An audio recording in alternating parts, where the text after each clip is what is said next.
శాంతి శాంతి శాంతి. అందరికీ నమస్కారం. శ్రీమాత్రే నమః. ఆషాఢ శుద్ధ పాడ్యమి జూలై 15వ తేదీ నుండి ఆషాఢ శుద్ధ నవమి జూలై 23 వరకు మనం ఆషాఢ వారాహి నవరాత్రులు నిర్వహించుకోబోతూ ఉన్నాం. వారాహి దేవి లలితాదేవి యొక్క దండనాయకి, సర్వ సైన్యాధ్యక్షురాలు. ఈ తల్లి ఆరాధన వలన మనకు ఏ రకమైనటువంటి ఫలితములు కలుగుతాయి, ఆ అమ్మవారిని ఏ రకంగా ఆరాధించాలి అనే విషయాలను, ఏ నివేదనలు చేయాలి, ఏ ఆహుతులు ఇవ్వాలి, ఇటువంటి విషయాలను ఈరోజు మనం తెలుసుకుందాం. లలితాదేవి యొక్క లలితా సహస్రనామములలో కిరిచక్ర రథారూఢ దండనాథ పురస్కృత విశుక్ర ప్రాణహరణ వారాహి వీర్యనందిత అని అమ్మవారి యొక్క ప్రస్తావన వస్తుంది. ఇక ఈ తల్లి యొక్క ఆవిర్భావము ఆషాఢ శుద్ధ పంచమి నాడు అర్ధరాత్రి ఉద్భవించినదని, అదేవిధంగా సప్తశతి యొక్క అష్టమాధ్యాయంలో రక్తబీజ వధ సంహార కాలంలో ఆ దుర్గాదేవికి సహకరించడం కోసం సప్తమాతృకలలో వరాహమూర్తి యొక్క శక్తిగా వారాహిదేవి ఆవిర్భవించినదని మనకు పురాణంలో తెలుస్తూ ఉన్నది. అదేవిధంగా చైత్ర బహుళ నవమిని కూడా వారాహి జయంతిగా ఆచరిస్తూ ఉంటారు. అటువంటి ఈ వారాహి దేవి యొక్క పూజ వలన ఏ రకమైన ఫలితం మనకి ఇస్తుందయా, ఏ రకంగా తన భక్తుల్ని కాపాడుతుంది అంటే, మాతాపుత్రం యదా వచ్చం ధేను పక్ష్మేవ లోచనం తథాంగమేవ వారాహి రక్షా రక్షతి సర్వదా. అంటే ఒక తల్లి తన పిల్లలను ఏ విధంగా కాపాడుతుందో, అదే విధంగా గోవు ఎక్కడ ఉన్నప్పటికీ కూడా తన దూడను దూరం నుండి కూడా చూస్తూ రక్షిస్తూ ఉంటుందో, ఆ విధంగా ఈ వారాహి తల్లి తన యొక్క భక్తులను కాపాడుతూ నిత్యము కాపాడుతూ ఉంటుందని అమ్మవారి యొక్క కవచంలో చెప్పడం జరిగింది. కాబట్టి ఈ యొక్క అమ్మవారి ఆరాధన ఒక తల్లి పిల్లను కాపాడే విధంగా ఉంటుందనే విషయాన్ని మనం తెలుసుకోవాలి. ఇక అమ్మవారి యొక్క ఆయుధములు చూస్తే హలము, నాగలి, రోకలి ఉంటాయి. హలము, ముసలము అంటే రోకలి వచ్చేసి మనం ధాన్యాన్ని దంచడానికి ఉపయోగిస్తే, హలంతో పొలాన్ని దున్ని ధాన్యం పండించడానికి వాడతాం. కాబట్టి ఈ తల్లి సాక్షాత్తు సస్యాది దేవత, భూదేవత. కాబట్టి ఈ తల్లి యొక్క ఆరాధన చేసినట్లయితే మనకు సస్య సమృద్ధి జరుగుతుంది. అదే విధంగా భూ వ్యాపారంలో చేసేవారు, రియల్ ఎస్టేట్ వ్యాపారంలో ఉన్నవారు కూడా ఈ తల్లిని ఆరాధించడం వల్ల వారి యొక్క సమస్తమైనటువంటి అడ్డంకులు తొలగిపోయి ఆ వ్యాపారాలు కూడా అత్యంత సజావుగా సాగుతాయి అన్నది తెలియజేస్తూ ఉంటారు. ఇక ఈ వారాహి దేవిని మనం ఏ రకంగా ప్రార్థన చేయాలి అంటే, శక్తి ఉన్నవారు గురుముఖత అమ్మవారి యొక్క మంత్రం స్వీకరించడం, లేదా వారాహి గాయత్రిని, లేదా వారాహి యొక్క అష్టోత్తరము, వీలైతే సహస్రనామ స్తోత్రము, లేదు ద్వాదశనామ స్తోత్రము పారాయణ చేస్తూ అమ్మవారిని ప్రార్థన చేయవచ్చు. వారాహి గాయత్రి వచ్చి వారాహి చ విద్మహే రత్నేశ్వర్యై చ ధీమహి తన్నో దేవీ ప్రచోదయాత్, శ్యామలాయై విద్మహే హలహస్తాయై ధీమహి తన్నో వారాహి ప్రచోదయాత్, కుండలీపురవాసిని చండముండ వినాశిని పండితస్య మనోన్మని వారాహి నమోస్తుతే, అష్టలక్ష్మి శ్రీ స్వరూపిణి అష్ట దారిద్ర్య నాశిని ఇష్టకామప్రదాయిని వారాహి నమోస్తుతే. ఈ రకమైనటువంటి గాయత్రులతో కూడా అమ్మవారిని మనము ప్రార్థన చేసుకోవచ్చును. విశేషంగా వారాహిదేవి రాత్రిపూట సంచరించే దేవత కాబట్టి రాత్రి కాలంలో చేసే పూజ విశేష ఫలితములను ఇస్తుంది. ఉదయం పూట యథాశక్తి అభిషేకం అర్చనలు చేసి తిరిగి ప్రదోష సమయంలో, చీకటి పడే సమయంలో అమ్మవారిని విశేషంగా పూజించడం, అదేవిధంగా అర్ధరాత్రి వరకు వీలైతే పూజ కొనసాగించడం అన్నది అమ్మవారి యొక్క అనుగ్రహానికి మనకు ఎక్కువగా అవకాశం ఉంటుంది.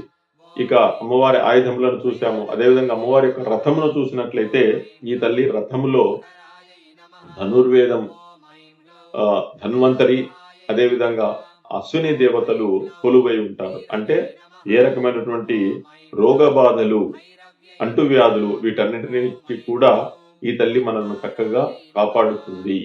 ఈమె వైద్యానికి కూడా అధిపతి. అదేవిధంగా వారాహి ఆరాధన మన యొక్క వాక్ సిద్ధిని కలగజేస్తుంది. వాక్కుకు అధిదేవత వారాహిదేవి.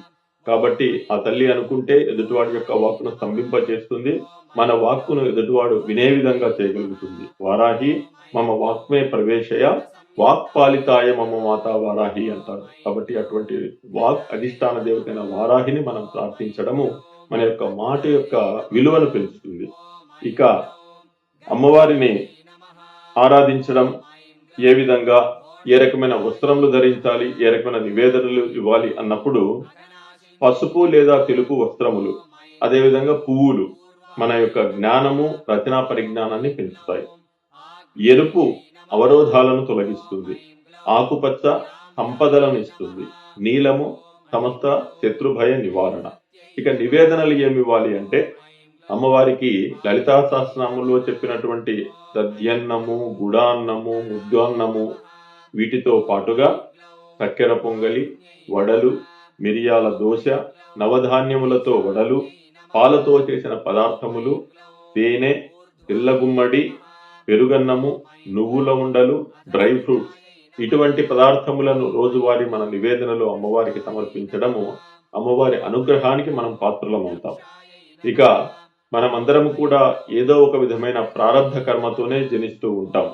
కాబట్టి ఈ ప్రారబ్ధ కర్మను తొలగించడానికి, మన కర్మను కరిగించడానికి అమ్మవారిని కొబ్బరి చిప్పలో కర్పూర హారతి ఇస్తూ అమ్మవారిని పూజించినట్లయితే, అమ్మవారికి నిరాధనం ఇచ్చేటప్పుడు కొబ్బరి చిప్పలో కర్పూరంతో నిరాధనం ఇవ్వడం కారణంగా మన యొక్క కర్మ కరుగుతుంది. ఇక ఉదయం పూట చందనంతో, సాయంత్రము కుంకుమ, రాత్రి కుంకుమ నీటితో అమ్మవారిని ఆరాధన చేయాలి. రాత్రిపూట విశేషంగా ఆలుగడ్డలు, కలువ పూలు, బాదము, పిస్తా, గోడంబి, పాలకోవ, దూద్ పేడ, తేనె, మధుపర్కం వీటిని అమ్మవారికి సమర్పించాలి. పూజ ప్రారంభంలో కుంకుమ, యాలకులు, లవంగాలు, అదేవిధంగా గేదె పాలతో అమ్మవారిని పూజ చేయాలి. సంపదల కొరకై మనము అమ్మవారిని ప్రార్థన చేసినట్లయితే ఎర్ర గన్నేరు, ఎర్ర కలువలతో పూజించాలి. ఎరుపు వస్త్రాలతో, ఎరుపు పువ్వులతో పూజ చేయాలి. అదే వాక్ సిద్ధికి అయితే తెల్ల కలువలు, తెల్ల గన్నేరులతో పూజించాలి. ప్రశాంత మనస్సుకై మల్లెపూలతో అమ్మవారిని మనం ఆరాధన చేయాలి. దానిమ్మ విత్తనములతో మనం పూజిస్తే శాశ్వత ఐశ్వర్యము, సంపదలను ప్రసాదిస్తుంది.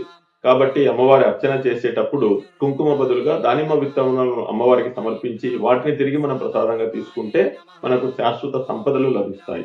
తర్వాత దానిమ్మ పూలతో మనము పూజించినట్లయితే కుటుంబ సౌఖ్యము, స్నేహ వృద్ధి, విడిపోయిన జంట కలవడము. ఈ మధ్య కాలంలో దంపతుల మధ్య ఎడబాట్లు ఎక్కువగా వస్తూ ఉంటాయి. కాబట్టి ఈ అమ్మవారిని దానిమ్మ పూలతో పూజించినట్లయితే విడిపోయిన జంట కూడా కలిసి వారి యొక్క అన్యోన్య దాంపత్యం ఏర్పడే అవకాశం ఉంటుంది. కాబట్టి ఆ తల్లిని ఆ విధంగా ఆరాధించడం విశేషం. ఇక శత్రునాశనమునకై నీలి కలువలు, నీలి పుష్పములతో పూజించాలి. రాత్రిపూట ఎర్రని పువ్వులతో పూజించే సకలమైన గ్రహ బాధలను కూడా మనం తొలగించుకోవచ్చు. అమ్మవారి పూజ పూర్తయిన తర్వాత తర్పణం ఏ రకంగా అమ్మవారికి ఇవ్వాలి అంటే కొబ్బరి నీటితో, లేత కొబ్బరి నీటితో అమ్మవారికి తర్పణములు ఇవ్వాలి. ఈ అమ్మవారికి రాత్రిపూట పూజ విశేష ఫలితాలను ఇస్తుంది. ఈ నవరాత్రులలో విశేషముగా ఆషాఢ శుద్ధ విధియ 16వ తేదీ ఆశ్లేష నక్షత్రం వచ్చింది. కావున ఈ ఆశ్లేష నక్షత్రం రోజు వారాహి పూజతో పాటు ఆశ్లేష బలి కార్యక్రమం కూడా నిర్వహించబోతున్నాము. ఈ ఆశ్లేష బలి అనున్నది సమస్త పితృశాపములు, కాలసర్ప దోషము, రాహుకేతు దోషములు, సంతానం లేనివారు, సంతానం నిలబడిన వారు, వివాహం కాని వారు, ఈ రాహుకేతు మహాదశలు జరిగేవారు వీరందరూ కూడా ఈ ఆశ్లేష బలి కార్యక్రమంలో పాల్గొని పూజించినట్లయితే ఆ యొక్క సర్పశాంతితో పాటు వారాహిదేవి అనుగ్రహం కూడా కలుగుతుంది. ఆషాఢ శుద్ధ పంచమి అమ్మవారి జయంతి కావున ఆ రోజు మరింత విశేషంగా అమ్మవారికి అభిషేకములు, అర్చనలు, హోమములు నిర్వహించుకోబోతున్నాం. ఇక అష్టమి, నవమి తిథుల యందు చెడ్డి హోమము, వారాహి హోమము, పూర్ణావతి, బలిదానము ఈ కార్యక్రమాలు నిర్వహిస్తాం. ఈ సంవత్సరం విశేషంగా త్రిపురాంతకంలో అమ్మవారి దేవస్థానం నందు మనము ఈ నవరాత్రులను సొంతంగా నిర్వహిస్తూ దీనితో పాటుగా ప్రతిరోజు కూడా శతచండీ పూర్వక వారాహి యాగమును నిర్వహిస్తూ ఉన్నాం. కాబట్టి అవకాశం ఉన్న భక్తులందరూ కూడా ఈ కార్యక్రమంలో వచ్చి దర్శనం చేసుకుని అమ్మవారి యొక్క తీర్థ ప్రసాదాలు స్వీకరించి అమ్మవారి అనుగ్రహానికి పాత్రులు కావాలని కోరుతూ ఉన్నాము. ఆ విధంగా అమ్మవారిని ఆరాధన చేయడం, ఇట్లా 9 రోజులు ఈ తల్లిని ఆరాధన చేస్తే ఏ రకమైనటువంటి ఫలితములు మనకు కలుగుతాయి అన్నప్పుడు మొట్టమొదటిది శత్రునాశనం. అంటే కోర్టు కేసులు, ఆఫీస్ పాలిటిక్స్ కావచ్చు, ఇంటి పక్క గొడవలు వీటన్నిటిలో కూడా విజయం సిద్ధిస్తుంది. రుణ విముక్తి, ఈ కాలంలో రుణం చేయని వారు ఉండరు, రుణం ఇచ్చిన వారు లేకుండా ఉండరు. కాబట్టి సమస్తమైనటువంటి అప్పులు తీరని వారు, తీసుకున్న డబ్బులు రాని వారు, బ్యాంకు లోన్ కట్టలేక ఇబ్బంది పడేవారు ఈ తల్లిని ఆరాధించినట్లయితే వాటన్నిటి నుంచి కూడా విముక్తి. అదేవిధంగా భూ వివాదములు, సరిహద్దు వివాదములతో ఇబ్బంది పడేవారు, రియల్ ఎస్టేట్ వ్యాపారులు ఆ తల్లిని ఆరాధన చేయడము వారికి అనుకూలంగా సరైన ఫలితాలు వస్తాయి. తంత్రబాధ నివారణ అంటే మనము ఉన్నతంగా ఎదుగుతూ ఉంటే మనల్ని చూసి ఓర్చలేని వారు, వారు పెట్టే దృష్టి దోషాలు కావచ్చు, నరదృష్టి కావచ్చు, లేదా చిన్నాతీతగా వారు చేసే ప్రయోగ బాధలన్నిటి నుంచి కూడా, తంత్ర బాధల నుంచి ఈ తల్లి మనల్ని కాపాడుతుంది. మనకు పూర్తి ఆరోగ్యాన్ని ముందుగానే చెప్పినట్టుగా ఈ తల్లి అశ్విని దేవతలతో కూడి ఉంటుంది కాబట్టి, ధన్వంతరితో కూడి ఉంటుంది కాబట్టి, వారాహి ఆరాధన అన్నది సమస్తమైన మానసిక భయాలను, నిద్రలో ఉలిక్కిపడటము, దీర్ఘకాలిక రోగాలు, అంటువ్యాధుల నుండి మనకు ఉపశమనం కలుగజేస్తుంది. అదేవిధంగా అమ్మవారు వాక్ సిద్ధిని, వాక్ ప్రదాయని కాబట్టి లాయర్లు, నాయకులు, టీచర్లు, వ్యాపార రంగంలో, సేల్స్ రంగంలో ఉన్నవారు ఈ తల్లిని ఆరాధన చేసినట్లయితే వాళ్ళ యొక్క మాట విలువ పెరగడము, ఎదుటివారు వాళ్ళ మాట వినడానికి అవకాశం ఉంటుంది. ఇక సంతాన ప్రాప్తి ఈ కాలంలో ఎక్కువగా ఇబ్బంది పడుతున్న విషయం సంతానం లేకపోవడం. కాబట్టి సంతానం లేని వారు, తరచుగా గర్భస్రావం జరిగే వారు కూడా ఈ తల్లి ఆరాధన చేసినట్లయితే వారందరికీ కూడా సత్ఫలితాలు కలుగుతాయి.